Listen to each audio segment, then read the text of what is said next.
Week 4 of the college football season is in the books, and what an exciting weekend it was. We had upsets all across the board with some really great games. Today, I'm going to be sharing the 10 teams that really let me down and disappointed me in Week 4. Before we get to today's video though, make sure you guys hit that subscribe button and turn on those notifications if you're new to the channel. If you love college football content, then this is definitely the place for you. Also, drop a comment down below and let me know which team really disappointed you this weekend. It helps the algorithm of the video and helps share it with more college football fans. Plus, I'd love to see which teams really disappointed you guys. Although they won the game, I still have Oklahoma as a loser. They were a 17-point favorite over West Virginia and needed a game-winning field goal at home to beat them. So far this season, the Sooners have been very underwhelming and yet again failed to put away a team that they should have beat.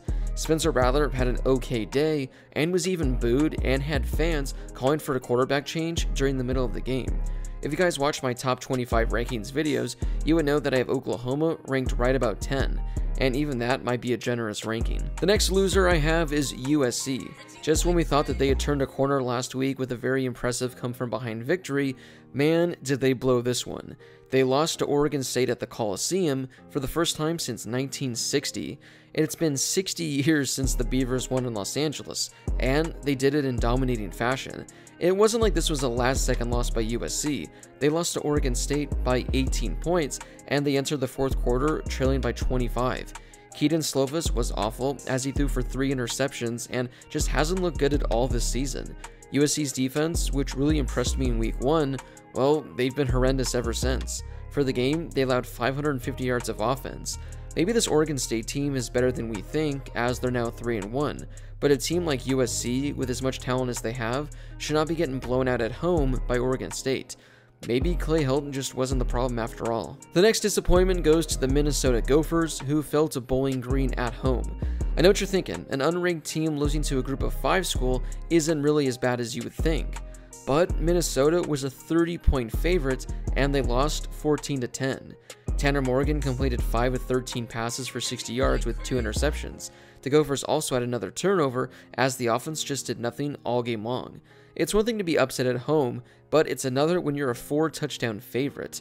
Congrats to Bowling Green for the great win, but Minnesota, yeah, this one is pretty embarrassing. The next loser is Auburn, who needed a last-second touchdown at home to win against Georgia State.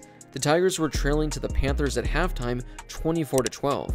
Yep, the team from the Sun Belt that entered the game 1-2 looked like they were going to pull off the upset against Auburn. The Tigers were being dominated by Georgia State, and it really looked like they were going to fall. With 45 seconds remaining in the game, TJ Finley tossed the game-winning touchdown to put Auburn over the top. The great Bo Nix was benched after he completed 13 of 27 passes for 150 yards with no touchdowns. I'm still trying to understand how Auburn somehow remained ranked at number 23 after this game. Who knows, but man, what an embarrassing performance from them. They should have never let Malik Willis slip away. The next biggest disappointment goes to Wisconsin, mainly due to their complete collapse in the fourth quarter against Notre Dame. It was a 10-10 game as they entered the fourth quarter, and the Badgers actually had the lead at one point. But they were outscored by Notre Dame 31-3 in the fourth quarter. Getting outscored in a game 31-3 is awful, but how does that happen in just one quarter?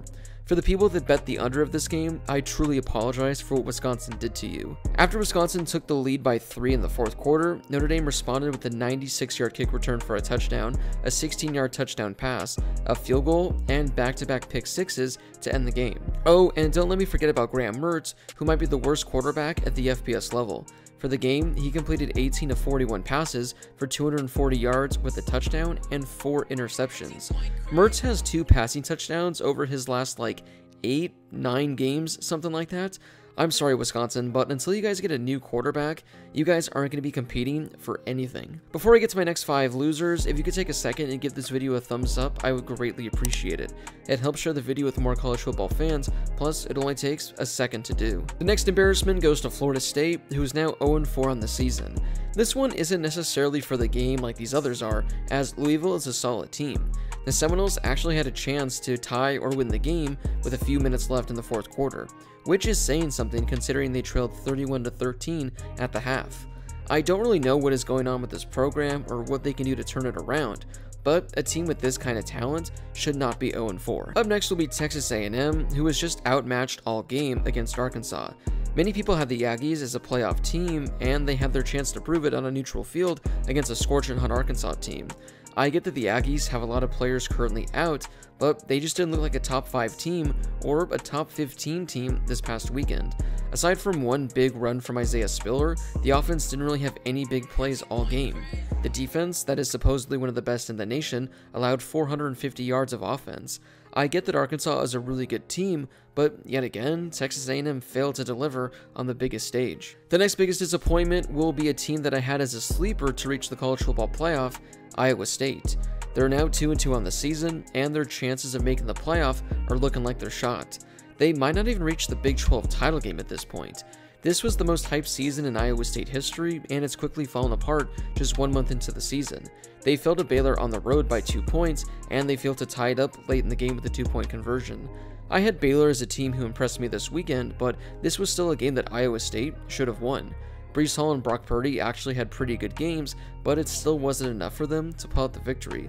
The Cyclones are now unranked and still have a brutal Big 12 slate of games coming up. Speaking of disappointment, we have Clemson on this list, who is now 2-2 on the season. They were a 10-point favorite on the road at NC State, and they lost in overtime. Their offense this season has looked atrocious, and Saturday may have been the worst they've looked all season. For the entire game, the Tigers had only 10 first downs. They had barely over 200 yards of total offense. They just looked awful out there. DJ Uiagalelei completed 12 of 26 passes for 100 yards with an interception. Aside from him, nobody did anything on the ground either. I just don't know what is wrong with this Clemson team or how they can fix this moving forward. They were one of the favorites to win it all to begin the season, and now they might not even be representing the ACC in the title game. My final loser of the week goes to North Carolina, another team I had as a playoff sleeper entering the season. After they lost to Virginia Tech to begin the season, the Tar Heels had back-to-back amazing games and looked like they were getting right back on track. Well, they had a massive dud of a game against Georgia Tech. The Tar Heels went up 7-0 early in the game, and I was thinking to myself, this is going to be another blowout. But over the final 3 quarters, UNC was outscored by the Yellow Jackets 45-15. Like, come on, to the Yellow Jackets? They're better than I expected this season, but you should not be getting blown out by them.